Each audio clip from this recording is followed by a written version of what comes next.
She left him on a Friday evening in March, suitcase already packed, hands completely steady.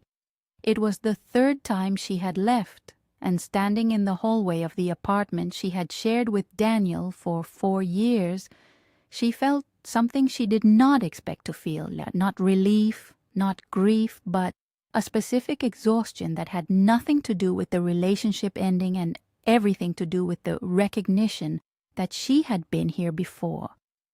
Different apartment, different man, same hallway, same suitcase, same steady hands that had learned somewhere along the way to stop trembling at the things that should have broken her. Her name was Sophie. She was 37 years old, a translator, twice divorced. The first marriage had ended when she was 29. A man named Thomas, who was brilliant and funny and needed her in the specific way that felt, at 23, like being chosen. The second had ended at 34. A man named Richard, who was different from Thomas in every visible way and identical to him in every way that mattered.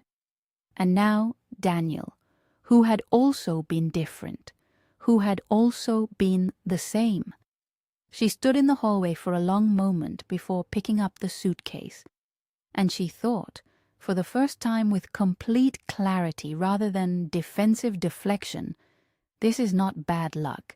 This is a pattern, and I am the common denominator.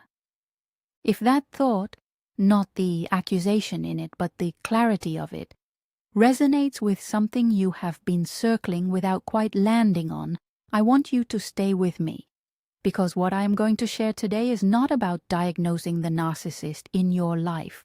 It is about understanding the invisible system that forms between a person shaped by complex trauma and a person shaped by narcissistic defense, and why that system repeats itself with such devastating consistency until it is made conscious.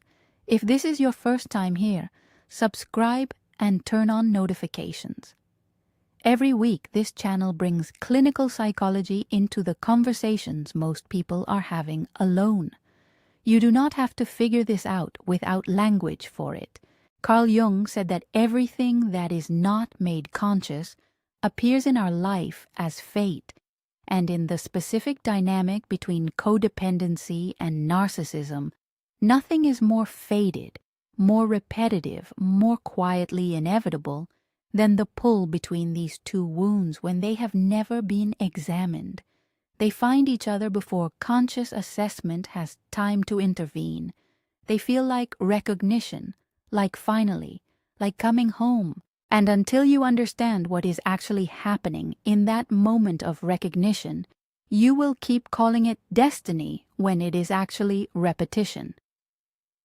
Complex trauma is not a single event.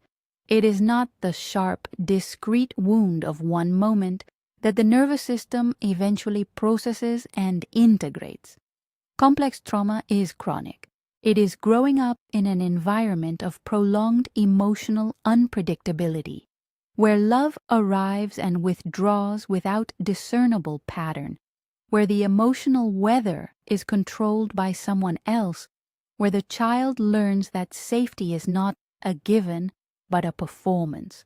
It is the specific education of a nervous system that has to stay constantly alert, constantly reading the room, constantly calibrating itself to the needs of the attachment figure rather than its own. Sophie's mother had been a woman of extraordinary warmth and extraordinary volatility. There were evenings of genuine tenderness, her mother's full attention, her laughter, the specific quality of being seen that Sophie spent her adult life trying to recreate. And there were other evenings, unpredictable and unreachable, when her mother retreated into a silence so complete that the whole household reorganized around it. Sophie learned by approximately age 7 to read the transition between these two states before it completed, to arrive home from school and know from the particular quality of quiet in the house which version of her mother she would find, to adjust herself accordingly, brighter when brightness was needed, invisible when invisibility was safer. She became, by adulthood, extraordinarily attuned to other people's emotional states. She could read a room the moment she entered it. She could sense tension before it was expressed, need before it was articulated, displeasure before it became visible. In her professional life, this was an asset. In her intimate relationships, it was the precise mechanism of her suffering, because it meant she consistently selected partners whose emotional states required management, and then managed them with such skill and such selflessness that she called it love. Bessel van der Kolk writes that the body keeps the score. The nervous system shaped by complex trauma does not store the experience as memory. It stores it as state, as a permanent physiological readiness, a chronic low-level alertness to the emotional temperature of other people, a deep grooved sensitivity that runs below conscious thought. Sophie did not choose hypervigilance. She was shaped into it by an environment that made it necessary. And then she carried it, invisibly, into every relationship she built, selecting for partners who felt familiar, not because they were safe, but because they required from her exactly the kind of continuous emotional labor she had been practicing since childhood. This is what complex trauma installs in a child, not just wounds, a relational curriculum, a set of instructions about how love works, what it costs, and what your role inside it is. And those instructions, thoroughly rehearsed across a childhood, do not feel like strategies by adulthood. They feel like personality, like just how I love people, like the particular quality of care and attentiveness that makes you, as more than one person has told you, the most understanding partner they have ever had. Now here is where the clinical picture becomes precise in a way that most content about narcissism misses entirely, because the same environment that shapes a codependent person also shapes the narcissistic one, just with a different response to the same central wound. The child who grows up inside chronic relational trauma and shame has two possible adaptations available. The first is the codependent response. I am the problem. I must try harder. I must become more accommodating, more perfectly attuned, more useful. My value is conditional on my performance. The second response is its mirror. And it is the narcissistic one. I refuse to be the problem. If the shame of being insufficient is unbearable, I will build an identity so armored in superiority, in charm, in the performance of exceptional value that the original wound can never be reached, not by anyone, not even by myself. Jung called this the persona, the elaborate mask constructed as protection against an unbearable core. What looks like narcissistic arrogance is, at its root, the same terror that produces codependent self-erasure, just organized in the opposite direction. The codependent says, I'm nothing without your approval. The narcissist says, I will never need your approval, and spends every waking hour engineering it. Two people, the same original wound, organized around the same central fear that they are not, at the deepest level, enough. And this is why they find each other, not by accident, not by bad luck, by the precise gravity of complementary wounds recognizing each other before conscious thought has had time to evaluate what is happening. When Sophie met Thomas at 23, what she felt was recognition. His intensity felt like attention. His need for constant reassurance felt like emotional depth. His volatility felt familiar in a way she interpreted as chemistry. Her nervous system, shaped by years of managing her mother's unpredictable emotional weather, recognized in him a landscape it already knew how to navigate. She was not blind to the warning signs.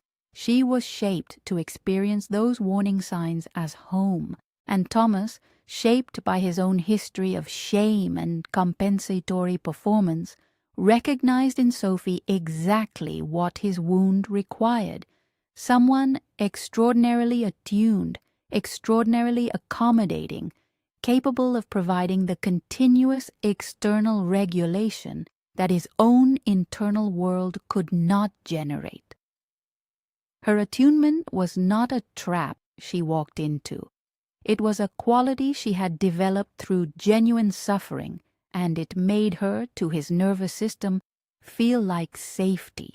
They constructed between them in the way that codependency and narcissism always construct between them, a system of perfect complementarity. She managed his emotional states with precision and patience. He provided the intensity of focus that felt, to her, like being chosen. She made herself smaller when he needed more space. He expanded to fill every space she vacated. And both of them, in their own way, called it love, because it was the most familiar thing either of them had ever felt, and familiar when you have been shaped by complex trauma registers in the nervous system as safe. This is the moment of absolution I want to offer directly. The thing I say to almost every person who arrives in the clinical hour carrying the specific shame of having stayed too long, of having returned after leaving, of having built the same relationship 3 times with different people. You are not stupid. You are not weak.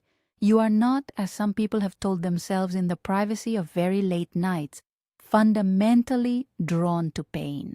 You are a person whose nervous system was shaped before you had language for it to recognize a specific relational dynamic as love.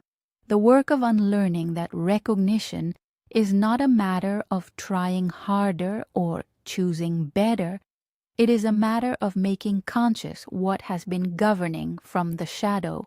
The first step of that work, the one Sophie began in the months after leaving Daniel, in the therapy sessions where she finally stopped defending against the pattern and started examining it, is what I call origin mapping, not as an intellectual exercise, but as a genuine archaeological dig into the specific relational instructions that complex trauma installed.